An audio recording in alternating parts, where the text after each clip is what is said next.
Away from Texas. Yes, sir. Watch you every single day. Nobody lays it down like Uncle Neely and the pregame show. Neely, pregame show behind the scenes of everything. And why does he get that kind of access? Why does he get that kind of access? Because trust is involved. You would never get the kind of access you desire unless there's trust and relationship. You're trying to put your own game. So, and I know that that it's hard to look at one team compared to another because staffs change, players change. You're not dealing with the same personnel and same playbook. But if this defense last year never really gained an identity, right? And I think if there was an identity, it was on the negative side. We gave up too many big plays, and when we did that, they were big runs, and they were game-changing outcomes.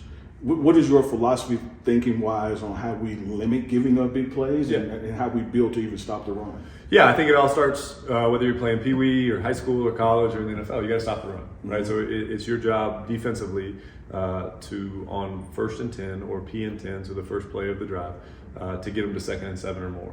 And if you can get them to 2nd and 7 or more, now you have a chance, right? Because they're behind the stick. So now it's is it get back on track for them? Meaning, are they more pass heavy? But if you can't stop the run and you're living in 1st and 10, 2nd and 3, 3rd and 1, 1st and 10, it just wears on you. I mean, it wears on the stands, it wears on the team.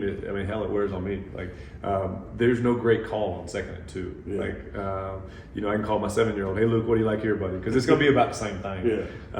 So you got to stop the run, and that is a core fundamental that everybody stresses. That's what we'll work on in the spring.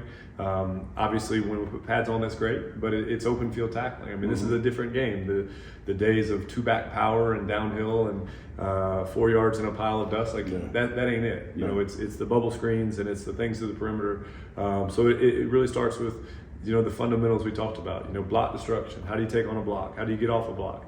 Open field tackling, and in turnovers. I mean, I think, to Zach's credit, when Zach came into Cincinnati, we had something all about the ball. So we had our 2 running backs coaches at the time would go up in front of the room, and they did a great job with it. And they'd show the stats. When you're +2 in the turnover margin each week, you're 79 or 81% going to win the game. So while these perimeter runs can be great for the offense, there can be sharks in the water, right? Because you can get to the ball and you can stop it and you can strip it and create turnovers. So that'll be something else we really focus on. I think yes, you want to knock down every run and you want to get back to 2nd and 10 and all these fancy blitzes that everybody runs. But I learned something from Lou Anarumo a long time ago. It was yards don't equal points. So if you're playing the Kansas City Chiefs and everybody wants to go out of a game with less than 100 yards, but Al Golden and Lou Anarumo, they kind of always talked about let's play great situational defense. So let's be great in the red zone. Let's be great on 3rd down. Let's be great at 2 minutes. And let's be great kind of in that middle 8. If it's a minute and a half left in the first half, we got to know defensively that, hey, dude, it might be time for us to take a chance. Because if we can get a punt here and our offense gets the ball, I like our chances to go down and score. And then, oh, by the way, we get the ball first to start the second half. So now you can have a 14 or a 10-point swing. So, last year was what it was. I mean, I think we've all been a part of some things that didn't go great. Candidly, I could have done a better job in Cincinnati last year. We played young guys. I should have done better.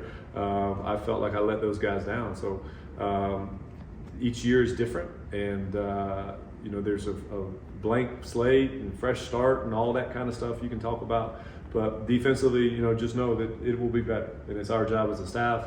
Again, meeting these players, looking them in the eyes, talking to this defensive staff, they're ready to go. They've been told that last year wasn't it. Everybody knows what it is. So we'll be ready to answer the bell. And they were told by a certain guy that wasn't it. It does roll downhill that way. We'll leave the word out, but so it's a great challenge, and it's a phenomenal opportunity for these dudes. I mean, it's to the fans' credit, it's you get a new job, so you kick everybody out at 5 or 6, so you can actually have some time to breathe, and you're watching these games in chronological order. And the TCU game obviously was great, and the Nebraska game comes, and then you kind of get on down, and you can tell the year is not going great. But I got every home game.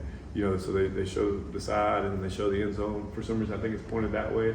So the student section is always in it. and it's full. Yeah.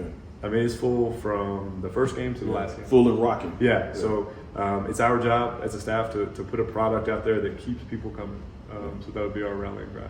Speaking of keeping people coming, let's talk recruitment for a second. Yeah. So let me get your response on this. You were a scout in the NFL, coached in the NFL. We are pursuing a national championship here. Make no mistake about it. Like, we talk about bowl game, but we are trying to win a national championship here.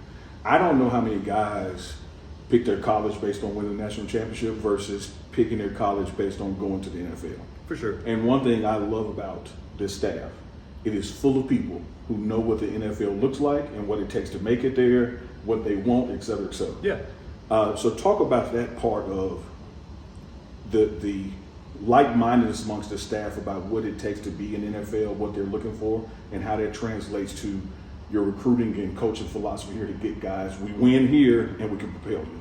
Yeah, I think, in terms of picking a school for a national championship or going to the league, I hope you can do both, because by God, that's what I want to do here. You talked about the NFL mindset, so I would hope that I have a clue of what it looks like to get there. I think you do. Yeah, I know Coach Mathis does. Yeah. I know, a bunch of other guys, both on offense as well as defense, have been there, special teams as well. So it's one thing to recruit to, hey, we've produced this amount of people to go to the NFL. I think it's another thing to say, hey, look, dude, I was there. And if this is where you want to go, I know the steps you have to take. I'm not just saying it because somebody that played for me, went on and did it. And I think the beauty of this place is that you can do both, right? We will win here, and we will have great players here. And you can argue, does one cause the other? It's the whole Brady Belichick thing at the end of the day.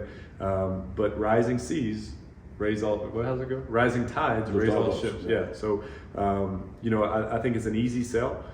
Yes, I want everybody to go to the league. I told people in the NFL, as a position coach, your job is to make it so that whoever is in their contract year, they make $1 billion, right? And they never have to work again. So the way I view being a position coach in college is, hey, let's develop you as much as you can so you can have a chance to go to the league.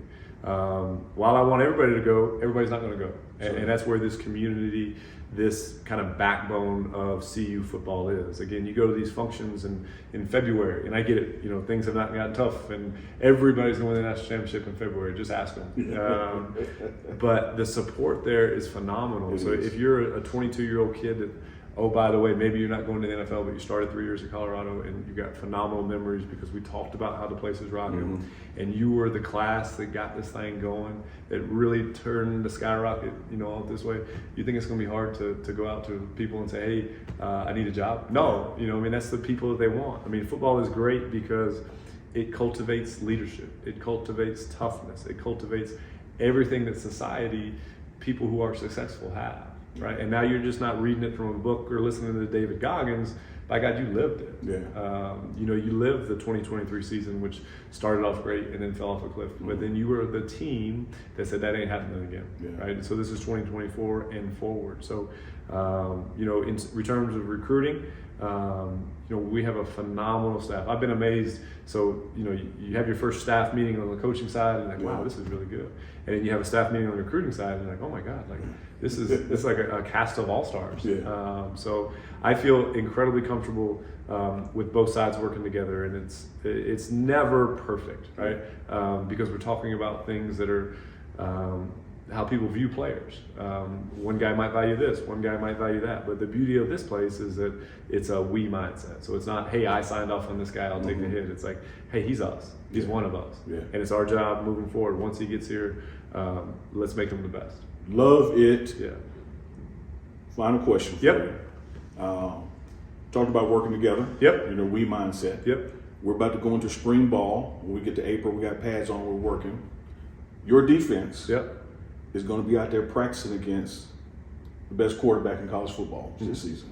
Revamped offensive line. Yep. How important is the iron sharpens iron mindset to get your guys ready, that you try to do everything you can daily to stop Pat Sherman? Yeah, and Pat's done a great job at every level of his career. So selfishly for myself, it's phenomenal, right? Because it's like you're taking the best batting practice you ever can. You know what I mean? Because Colin plays versus Pat, a guy who's been a head coach twice in the league and has coordinated phenomenal offenses. you got to feel that, hey, once you feel like I'm up with him, then I'm good. Yeah. In terms of the players, as you put it, iron sharpens iron. We're not going to overthink this thing. We're not going to have a million calls and a million checks. We're going to let guys go out there, put their feet in the ground, and play fast. I think the first part of spring ball, as we've discussed as a defense, is, hey, we're laying the foundation. And, when you build a house, that's usually what takes the longest, right? Because it's got to be flush and square on every corner. And we won't move forward to the first floor until we have our foundational 4 or 5 calls in. And we'll go on from there. But it's really about us, especially the first 4 or 5, 6 days. I think the way we're going to structure this thing is one of a slow build. So guys can get their feet under them, they can play fast, and then next thing they know, they don't even know how many calls we have in because they've mastered each one along the way. But it's exciting, and this is why we do this. I mean, that's another added bonus to being back in college because, spring in the NFL, maybe, we were fortunate. We went to the Super Bowl in 21, AFC Championship game in 22. All of a sudden, if a guy needs a surgery, he's not getting it till middle of February, maybe March. So we didn't do a lot in the spring. It was, as Zach said, from the neck up, and it was a great way to learn and to get young guys out there. But it will be drastically different than these 15 practices. So I'm excited to see that. I'm excited to get to work with the guys. And it's why you do it. You know what I mean? God bless these guys. They got mat drills and they got, all this other stuff. And eventually, let's just go put on a helmet. Let's go play. They're going to be tired of listening to me talk and listening to everybody else present. I mean, they just want to go play because once they cross that white line, man, it's on them. So it's our job as coaches is to get them in that starting gate. So once the gate opens up, we can run the best race we can. Coach, I don't know a better place to end it than right there. That's great. I appreciate your time. This is first of many conversations. We'll be talking after practices and that kind of thing going forward. But, man, looking forward to working with you. Welcome to Boulder. And love your philosophy. Hey, thanks a lot. Appreciate it. Oh, man. Thank you. Yes, sir.